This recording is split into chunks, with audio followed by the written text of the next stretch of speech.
नमस्कार, BSTV देख रहे हैं आप और मैं हूं शरद। थोड़ी देर हुई लेकिन मध्य प्रदेश के विधानसभा चुनाव में आखिरकार पाकिस्तान की एंट्री हो गई। बीजेपी के राष्ट्रीय महासचिव और इंदौर 1 विधानसभा सीट से बीजेपी के उम्मीदवार बनाए गए कैलाश विजयवर्गीय ने आज एक बयान दिया जिसमें उन्होंने कहा कि कांग्रेस को वोट देने का मतलब है पाकिस्तान का समर्थन करना। तमाम मुद्दों के बीच कैलाश विजयवर्गीय के इस बयान को लेकर सियासी तौर पर कई सवाल भी खड़े हो रहे हैं। आखिर इन सब के क्या मायने हैं? क्या वाकई में ये मुद्दे इस चुनाव में मुद्दे रहेंगे? इन सारे विषयों पर आज करेंगे चर्चा, लेकिन पहले देखते हैं ये रिपोर्ट।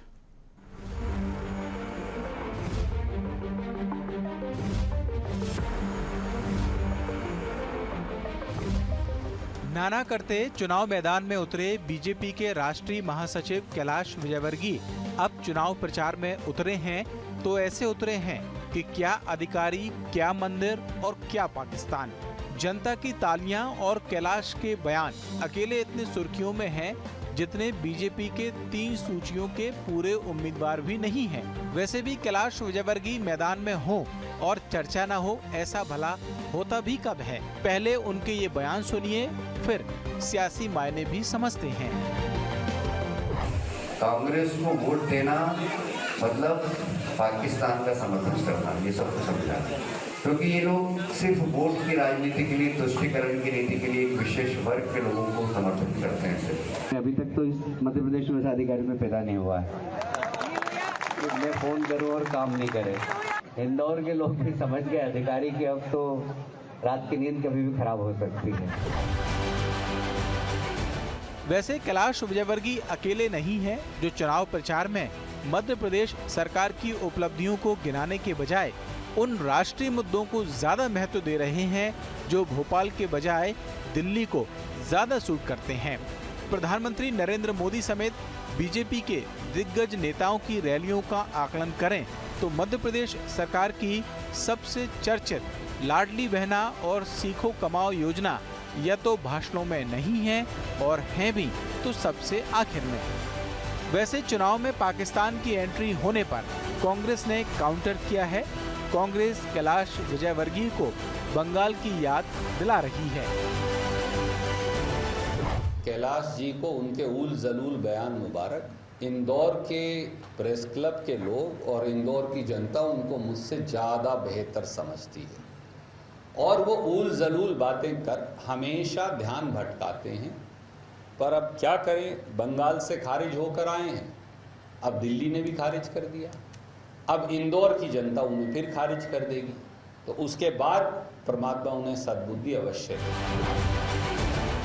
बीजेपी ने अपने उम्मीदवारों की जो सूची जारी की उसमें कद्दावर नेताओं में कैलाश विजयवर्गीय एक हैं। सूची जारी होने के बाद वो अपनी वरिष्ठता का भान कराते हुए चुनाव लड़ने पर नाखुशी जाहिर कर चुके हैं, लेकिन केंद्रीय नेतृत्व पर उनकी इस प्रतिक्रिया का बहुत ज्यादा असर अब तक होता दिखाई नहीं दिया है। चुनाव लड़ने की मजबूरी में कैलाश विजयवर्गीय को जीत की राह के लिए ये मुद्दे शायद ज्यादा मुफीद लग रहे हैं। क्या वाकई ये कारगर होंगे? ये बड़ा सवाल है। Bureau report, BSTV। तो ये पूरी रिपोर्ट आपने देखी और इस पर चर्चा के लिए एक खास पैनल हमारे साथ आज है। हमारे साथ अभिनव बारोलिया हैं, प्रवक्ता हैं कांग्रेस पार्टी का, मैं आपका बहुत स्वागत करता हूं। गुलेश शेख हैं, प्रवक्ता हैं बीजेपी के, हमारे साथ मौजूद रहेंगे। साथ ही साथ में सरवन नगेले वरिष्ठ पत्रकार हैं। सर, मैं आपका भी बहुत स्वागत करता हूं। गुलेश शेख जी, सबसे पहले तो मैं आपके पास आना चाह रहा हूं और मैं ये समझना चाहता हूं कि वो कौन सा गणित है या कौन सा विज्ञान है या वो कौन सी केमिस्ट्री है सियासत की जो ये साबित करती है कि कांग्रेस को वोट देने का मतलब पाकिस्तान का समर्थन करना है। ये कैसे है? देखिए, इसके लिए आपको किसी केमिस्ट्री की या किसी गणित की जरूरत नहीं है। आपको इसके लिए जनरल नॉलेज की जरूरत है, ह्यूमन साइंस की जरूरत है। और जनरली हम कहते हैं, आम भाषा में भी कहते हैं कि घुटना हमेशा पेट की तरफ ही झुकता है, पीठ की तरफ नहीं झुकता। और जहां तक पाकिस्तान का विषय है, पाकिस्तान का जो जन्म हुआ है कांग्रेस पार्टी के गर्भ से हुआ है। कांग्रेस पार्टी ने पाकिस्तान को 9 महीने तक अपने गर्भ में पाला है। उसके बाद जब निकला है उसको दूध पिलाया है, उसको पोषित पल्लवित किया है और आज इस स्थिति तक लाया है कि हम पे गुर्राता है। तो कांग्रेस को डेफिनेटली पाकिस्तान से बहुत प्रेम है। और आपने देखा होगा मणिशंकर अय्यर हुए, इनके अन्य नेता हुए, ये वहां जाके कहते हैं ना, अपने बच्चों से भीख मांगते हैं कि तुम आओ, तुम मदद करो, मोदी को हटाओ, हमारी मदद करो हटाने में मोदी को। और अभी भी आपने देखा कि इनकी जो यात्रा निकल रही थी उसका कैंपेन सॉन्ग भी इन्होंने इमरान खान की पार्टी के सॉन्ग से लिया। तो पाकिस्तान और कांग्रेस में कोई बहुत ज्यादा अंतर नहीं है। अभिनव जी, मैं आपके पास आना चाह रहा हूँ। आपने बात सुनी ली होगी गुर्रेज जी की, वो कह रहे हैं कि इसके लिए किसी केमिस्ट्री की या विज्ञान को समझने की जरूरत नहीं है, सामने ही है सब कुछ। देखिए, कर्नाटक और हिमाचल की हार के बाद 5 राज्यों में बहुत बड़ी हार की तरफ भारतीय जनता पार्टी जा रही है। ये उसी का परिणाम है, मानसिक दिवालियापन कहेंगे इसको। सभी लोग बौखलाए हुए हैं, लगातार हम देख रहे हैं 3-4 दिन से इनके सारे नेता मंत्री इसी तरीके से उलझुल बोल रहे हैं। अब आप सोचिए, कैलाश विजयवर्गीय जी बंगाल में इतनी बुरी हार के आए हैं और मध्य प्रदेश में भी जिस तरीके से माहौल चल रहा है, मुद्दों की बात करना चाहिए। युवा परेशान है, महंगाई चरम पर है, बेरोजगारी एक बहुत बड़ा मुद्दा है, नर्सिंग स्टूडेंट्स की पिटाई हो रही है, संविदा कर्मचारी परेशान है। आप वो सब छोड़ के पाकिस्तान की बात कर रहे हैं, तो इसको क्लियर कट कहते हैं, लैंग्वेज में खराब नहीं करूंगा, मानसिक दिवालियापन कहते हैं इसको। वही बात, गुलरेज शेख जी बहुत समझदार है, मैं तो बहुत इंटेलिजेंट मानता हूं, लेकिन उनको भी डिफेंड करना पड़ रहा है बैठ के यहाँ पे। ये भी उनके लिए एक मैं उनके साथ सांत्वना देता हूं कि इतने अच्छे स्पोक्स पर्सन होने के बाद उनको कैलाश विजयवर्गीय जी के बयान का समर्थन करना पड़ रहा है। तो ये जनता देख रही है, जनता को सब समझ में आ रहा है कि प्रदेश में क्या हो रहा है, किस तरीके से 18 साल की भ्रष्टाचार, 50% कमीशन की सरकार मध्य प्रदेश में चल रही है और इसको किस तरीके से निकालना है। अब पाकिस्तान कौन जाएगा, कौन वहां पे बिरयानी खाएगा, वो तो आने वाला वक्त बताएगा। और किस तरीके से कैलाश विजयवर्गीय जी की बहुत बड़ी हार उनको खुद दिख रही है, जहां पे उनको टिकट मिला है, तो उसी से वो बौखलाए हुए हैं। शर्मा नगेली जी, क्या आपको लगता है कि ये जो दोनों प्रवक्ताओं को हमने सुना, अलग अलग पार्टी के हैं, स्वाभाविक सी बात है उनका अपने अपने तरीके से बात को रखना, लेकिन क्या आपको लगता है कि मध्य प्रदेश का ये जो चुनाव इस वक्त में अब बिल्कुल पूरे शबाब पर है? मुझे उम्मीद है कि शायद कुछ दिनों के भीतर ही आचार संहिता भी प्रभावी हो जाए, लेकिन लगभग जो प्रचार है वो तो हम देख ही रहे हैं चल रहा है। क्या ये मुद्दा जो पाकिस्तान का आज उठाया कैलाश विजयवर्गीय ने, साथ ही साथ उन्होंने मंदिर की बात भी की कि पहले मंदिर टूटते थे, अब मंदिर बन रहे हैं, ये मुद्दे प्रभावी होंगे इस बार मध्य प्रदेश के चुनाव में? और कैलाश विजयवर्गीय को अगर ये मुद्दे उठाने पड़ रहे हैं तो इसके पीछे भी क्या कोई खास वजह आप देखते हैं? देखिए माननीय शरद जी, माननीय कैलाश विजयवर्गीय जी जो है ना, वो सदैव जो है ना इस तरह के बयान देने के लिए, इस तरह की बात करने के लिए जाने जाते हैं। उनका यदि अपन पुराने संदर्भ देखें, विधानसभा के अंदर जब विधानसभा में वो वाद विवाद होती थी अपने बजटों पर, या तमाम सारे विधानसभा में जो विधानसभा की कार्रवाई होती थी, तब भी वो इसी तरह के संवाद करते थे। कभी कभी द्वर्थी संवाद भी करते थे, वो कभी मजाक भी करते थे।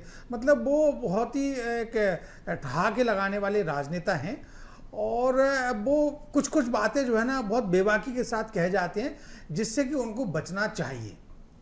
देखिए, ये जो बात अभी जो जिस संदर्भ में आपने अभी चर्चा प्रारंभ की है, मेरा यहाँ व्यक्तिगत मानना ये है कि इस तरह की जो आपत्तिजनक टिप्पणी है, किसी के साथ में भी, किसी भी दल के साथ में भी, किसी भी नेता के साथ में नहीं करना चाहिए।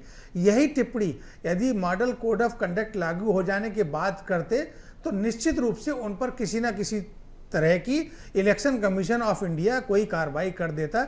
यदि ये घटना चुनाव के दरमियान वो इस तरह की बातचीत करते, जो कि उन्होंने पहले कह दी, अभी चूंकि मॉडल कोड ऑफ कंडक्ट लगा नहीं है तो वो अभी उस दायरे में नहीं आता।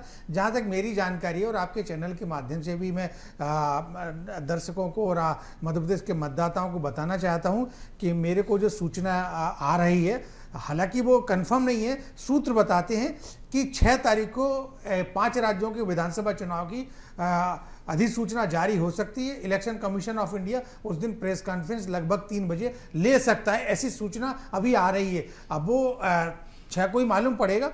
अब देखिए, जो जिस तरह की जो आपने बोला कि वो पाकिस्तान वाला और मंदिर वाला विषय जो है ना, देखिए ये सारे विषय जो है ना अब बहुत चुनाव निकल चुके हैं, 5-5, 6-6 चुनाव, 8-8 चुनाव हो चुके हैं इन सारे विषयों पर। अब ये विषय कितना चलेंगे? ये सारे विषय चलना होते तो ये विषय कर्नाटक में भी चलते, ठीक बात है, ये विषय हिमाचल में भी चलते, ये विषय गुजरात में भी चलते, ये विषय और राज्यों के जो चुनाव हुए हैं वहाँ भी चलते, पश्चिम बंगाल में भी चलते, लेकिन नहीं चल पाए। हाँ, ये विषय आपका एक जगह चला, उत्तर प्रदेश में आपका ये विषय चला। वहाँ पर चूंकि आप उत्तर प्रदेश का जो समीकरण है, जो जाति समीकरण है, जो वहाँ की भौगोलिक संरचना, वो बिल्कुल अलग है, और जो दूसरे राज्यों में जहाँ चुनाव हुए वहाँ बिल्कुल अलग है। तो देखिए, ये सारी चीज़ें बहुत ज़्यादा एक काम नहीं कर पाती। हाँ, एक बात बिल्कुल सही है कि जो धर्म को मानने वाले लोग हैं, जो धर्मभीरू लोग हैं, जो धर्मावलंबी लोग हैं, उन पर इस तरह की बातों का, इस तरह के बयानों का असर पड़ता है।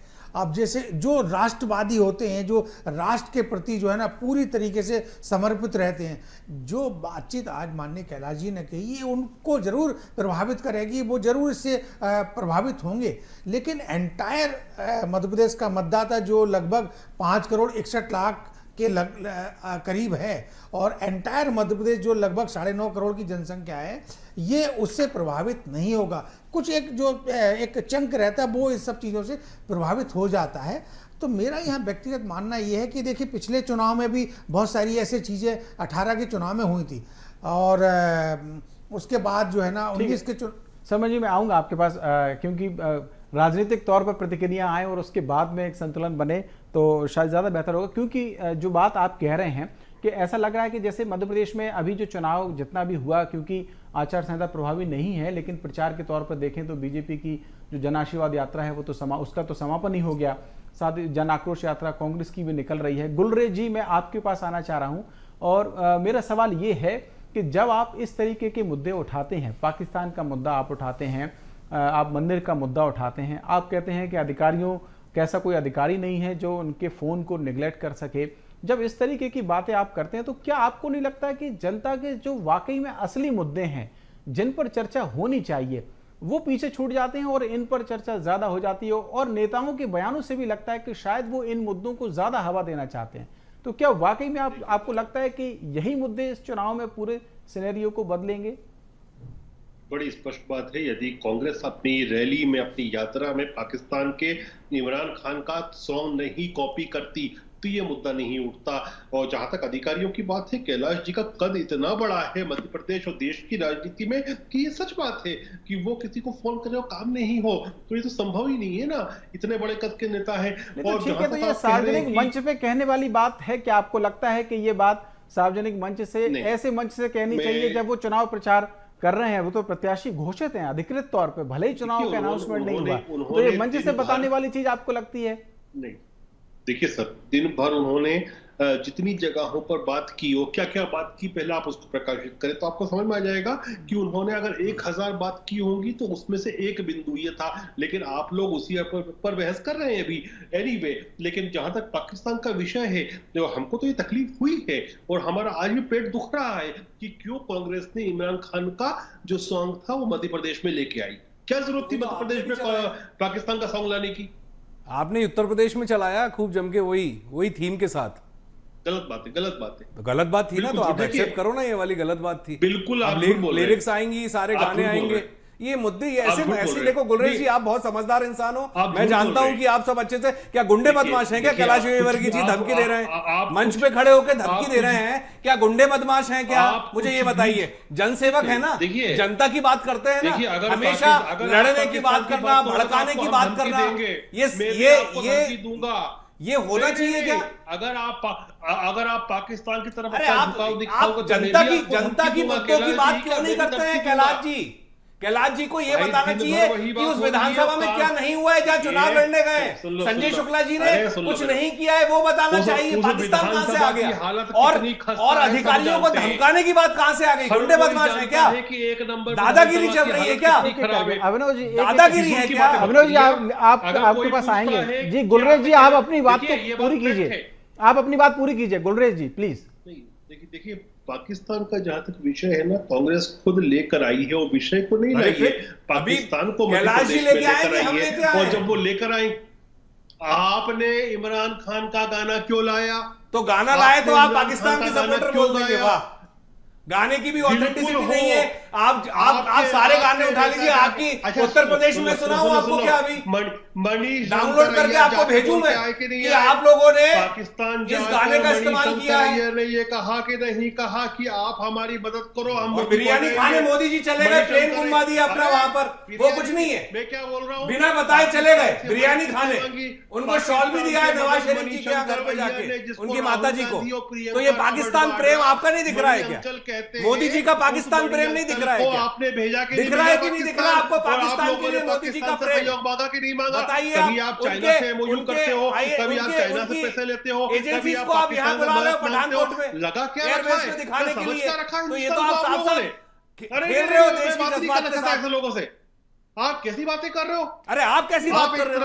एक तरफ से चीन से पैसा लोगे। ठीक है, मैं तीसरे मेहमान को इन करना चाहता हूँ प्लीज। आप पाकिस्तान से सहयोग ठीक है गुलरेज जी। हटा दो। अरे हम तो जनता के हितों में लड़ रहे हैं। ये पाकिस्तान से कुछ नहीं होना है। इंडिया से मतलब रखो आप, इंडिया से मतलब रखो, इंडिया को प्यार करो। बोलो आप तीसरे मेहमान को इन करना चाहता हूँ मैं। तीसरे माफी मांग लो, खत्म हो गई। आप बोलो इंडिया जीतेगा, प्लीज खत्म। इंडिया गुलरेज जी जीतेगा, प्लीज। पाकिस्तान मुर्दाबाद, अभिनव जी। इंडिया जीतेगा, पाकिस्तान मुर्दाबाद, इंडिया जीतेगा। इस तरीके से ना, इस तरीके से पूरी बहस है वो कहीं ना कहीं रेल हो जाएगी। प्लीज गुलरेज जी प्लीज बोलो अपने अभी समय है। गुलरेज जी प्लीज बोलो इंडिया जीतेगा, बोलो।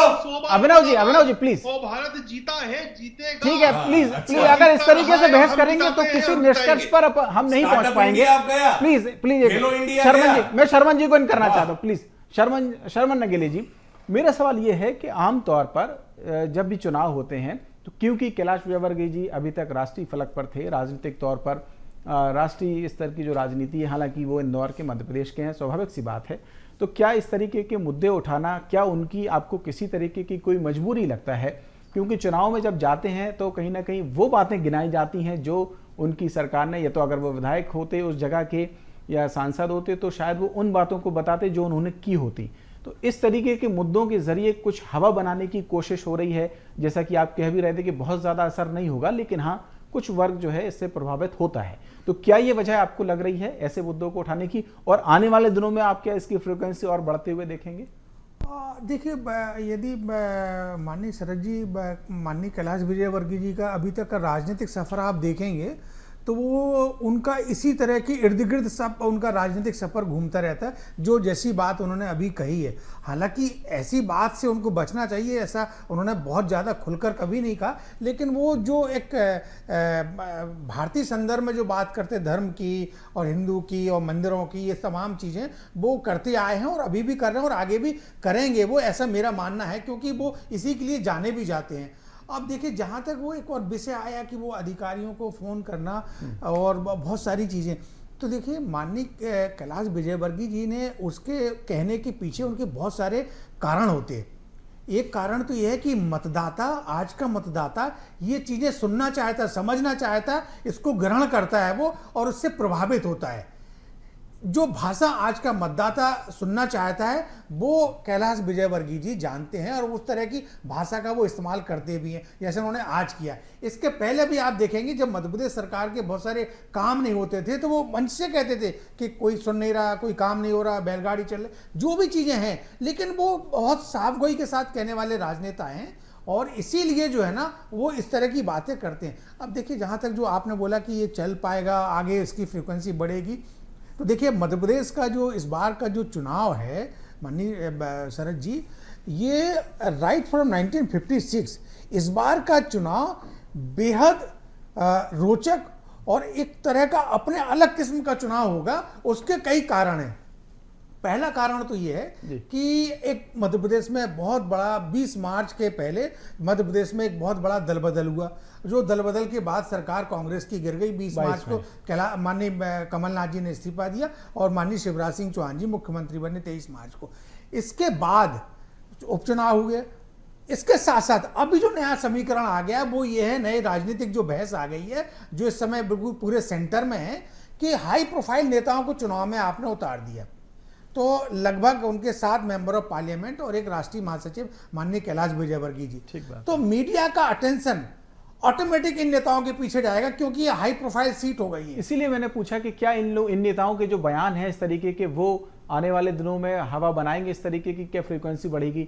इसलिए मैं पूछ रहा था, क्योंकि ये बड़े नेता हैं जो बात आप कर रहे हैं। प्लीज आप करिए। हाँ, देखिए क्या है कि जो 8 जो बड़े नेता हैं, तो मीडिया का ऑटोमेटिक उनके प्रति जो है ना, जो उनके प्रति लगाव या उनका जो अटेंशन जो है ना, वो जाएगा और चुनाव के दौरान और जाएगा, क्योंकि जो दर्शक है वो देखना चाहता है कि हमारा राष्ट्रीय महासचिव, हमारा केंद्रीय मंत्री, हमारा केंद्रीय नेता किस तरह की बातें कर रहा है। जो मध्य प्रदेश से आते हैं, हमारा सांसद जो 6 बार के 7 बार के सांसद हैं, या महापौर हमारे माननीय कैलाश जी तो महापौर भी रहे इंदौर के, तो हमारे पहले महापौर जो आज से 25 साल 30 साल पहले थे, वो किस तरह की बातचीत कर रहे हैं। तो ये सारी चीज़ें दर्शक देखना चाहता है इस तरह, इसलिए मीडिया का अटेंशन वहाँ बढ़ेगा। और मैं इसलिए ये बात कह रहा हूँ कि ये जो चुनाव है, देखिए एक तो जो 8 लोग जो चुनाव में आए हैं वो एक बहुत बड़ा कारण है।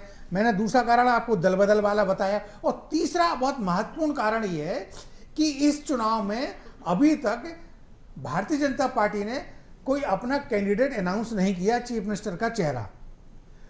इसके साथ साथ भारतीय जनता पार्टी ने बहुत समय से पहले, अभी मॉडल कोड ऑफ कंडक्ट लागू नहीं हुआ है, और अपने कैंडिडेट अनाउंस कर दिए। तो बहुत सारी चीजें हैं। फिर सोशल मीडिया के दौर बहुत तेजी के साथ बदल गया है, डिजिटल मीडिया का दौर बहुत तेजी के साथ बदल गया है। तो बहुत सारी चीजें हैं जो पुराने चुनाव के संदर्भ को देखें उससे बहुत भिन्न होगी और बहुत ही अलग किस्म के रिजल्ट आएंगे। और अभी कहीं ना कहीं ये भी देखने को मिल रहा है कि कोई एक ऐसा मुद्दा नजर नहीं आता जिसमें ये लगता हो कि शायद मध्य प्रदेश का चुनाव इस मुद्दे पर लड़ा जाएगा। गुलरेज जी, मैं आपके पास आना चाह रहा हूँ इसी जो बात कही है शर्मा जी ने, उसके एक सिरे को पकड़ते हुए कि आपके पास तो वैसे मुद्दे बहुत सारे हैं, क्योंकि हम देख रहे हैं रोज ही अभी, क्योंकि मॉडल कोड ऑफ कंडक्ट लागू नहीं हुआ है, तो सरकारी आयोजन भी कई सारे हो रहे हैं। लाडली बहनों की बात करें, सीखो कमाओ योजना की बात करें, और भी तमाम जो योजनाएं हैं। आपको नहीं लगता कि जब इस तरीके के विषय उठते हैं, जो मैंने पहले भी कहा, इन सारे मुद्दों, ये सारे मुद्दे जो हैं वो पीछे चले जाते हैं और इन पर चर्चा ज़्यादा हो जाती है? तो क्या आप लोग भी ये जान रहे हैं, समझ रहे हैं कि ये ज़्यादा मुफीद आपके लिए हो सकते हैं, ये जो विषय कैलाश जी उठा रहे हैं? देखिए, कैलाश जी ने जिस संदर्भ में बोला वो मैंने आपको बता दिया कि उन्होंने क्यों बोला। बाकी चुनाव जो कैलाश जी भी लड़ रहे हैं और हम भी लड़ रहे हैं, उसका मुद्दा एक ही है कि मध्य प्रदेश को हिंदुस्तान में नंबर 1 राज्य किस प्रकार से बनाया जाए। और उसके लिए मोदी जी भी प्रयत्न कर रहे हैं, उसके लिए शिवराज जी भी प्रयत्न कर रहे हैं, उसके लिए कैलाश जी भी प्रयत्न कर रहे हैं। और ये जो बड़े हमारे नेता हैं, उनको मध्य प्रदेश में लाया ही इसीलिए गया है क्योंकि मोदी जी ने एक संकल्प लिया है कि मध्य प्रदेश को हमारी सरकार ने पिछले 18-19 साल में जो बीमारू राज्य की श्रेणी से खींचकर उन्नत राज्य में ले आए, और अब उसको हम चाहते हैं कि टॉप 3 जो स्टेट से हिंदुस्तान की उसमें लाए, इसको विकसित राज्य की श्रेणी में लाना है। तो उसमें नरेंद्र सिंह तोमर जी हुए, चाहे कैलाश जी हुए, चाहे प्रहलाद जी हुए, ये सब कंट्रीब्यूट करेंगे। तो जो चुनाव की पिच है हमारी, वो विकास विकास विकास ही है। लेकिन जो बीच बीच पे हमको सुई चुभाती है ना कांग्रेस पार्टी, कभी पाकिस्तान का गाना ले आएगी, कभी कुछ करेगी, तो उससे हमको सुई चुभती है, दर्द होता है, तो फिर बोला जाता है। जब दर्द नहीं होता है, जब बस एक सेकंड सर, मैं बोल दे रहा हूँ, जब दर्द नहीं होता है, जब नर्सिंग स्टूडेंट्स की पिटाई होती है, बेचारी लड़कियों को वाटर कैनन से जबलपुर में पीटा जाता है, जब दर्द नहीं होता है, जब संविदा के कर्मियों को, सुनिए आप, जब संविदा के कर्मियों पे FIR होती है, जब दर्द नहीं होता है, जब आपका कार्यकर्ता पेशाब करता है, जब दर्द नहीं होता है, जब एक दलित का आपका कार्यकर्ता हत्या कर देता है, जब दर्द नहीं होता है, जब यहाँ पे किसान रोता है, उसकी सरसों पीली पड़ जाती है, जब दर्द नहीं होता है, अभी बड़ा दर्द हो रहा है। माता जनता के लिए कोई दर्द नहीं होता है, डाला है, जनता के लिए ये दर्द गायब हो जाता है। हमने बनाया है, सारे काम हमने किए हैं, और हमको महिलाओं का दर्द, लेकिन दर्द नहीं है, पाकिस्तान को देश के सही से करने के चक्कर में पड़े हो। दर्द नहीं है। नहीं, मुझे ये समझ में नहीं आ रहा कि कांग्रेस के प्रवक्ता पाकिस्तान के पक्ष में इतने ज्यादा चिल्ला के क्यों बोल रहे हैं कि मैं इतना चिल्ला भी नहीं पा रहा, उतनी बुलंद आवाज में आप पाकिस्तान के फेवर में बैटिंग क्यों कर रहे हो? अभिनव जी, मेरा सवाल आपने पहले जवाब दीजिए प्लीज। गुलरेज जी, आपकी बात आ गई थी अभिनव जी से, मैं बस इतना जानना चाह रहा हूं कि जो इन्होंने बातें गिनाई हैं गुलरेज जी ने, उन्होंने कहा कि हमारे इतने बड़े बड़े नेता जो मैदान में आ गए हैं, वो पूरा जो माहौल है उनके पक्ष में जो बनाने का काम है वो करेंगे। तो इनका जो काउंटर है वो करने के लिए आप लोगों की क्या रणनीति है? आपके वो कौन कौन से नेता हो सकते हैं जो इन जो बड़े नेता बीजेपी के मुताबिक कह रहे हैं कि उनके बड़े नेता हैं, उनका काउंटर कर सकें। ऐसे काउंटर करेंगे, पाकिस्तान की बात करेंगे, कहीं मंदिर की बात नहीं, करेंगे, मैं आपकी कह रहा हूं, जनता आप की बात कैसे- नहीं करेंगे। मैं बता रहा हूं, हमारे पास देखिए जनता का समर्थन है, जनता चुनाव लड़ रही है कांग्रेस के साथ। जनता का जो सैलाब है, आप देख रहे होंगे जन आक्रोश यात्रा में, वो साफ साफ दिख रहा है, उससे घबराए हुए हैं। कैंडिडेट नहीं है इनके पास, इनने केंद्रीय मंत्रियों को उतार दिया, सांसदों को उतार दिए। स्थिति देखिए कितनी बुरी स्थिति में भारतीय जनता पार्टी अपने अस्तित्व की लड़ाई लड़ रही है। इनके पास ना नीति बची है, ना नियत बची है, ना संगठन संभल रहा है, ना सत्ता संभल रही है। ऊपर से नीचे तक मोदी जी भी हिले हुए हैं हर मुद्दे पर। ना ओल्ड पेंशन स्कीम पे कुछ बोल पा रहे हैं। 10 लाख लोग वहां पर दिल्ली में बैठे थे, उसी तरीके से जातिगत जनगणना पे इनके पास कोई जवाब नहीं है। पूरे तरीके से घबराए हुए हैं, थर्राए हुए हैं। जनता अब साथ नहीं देगी, इसीलिए पूरे ताकत से ये पाकिस्तान और मंदिर और ये वाली बातें कर रहे हैं। हाँ गुलरेज जी, संक्षिप्त में आपका जवाब प्लीज।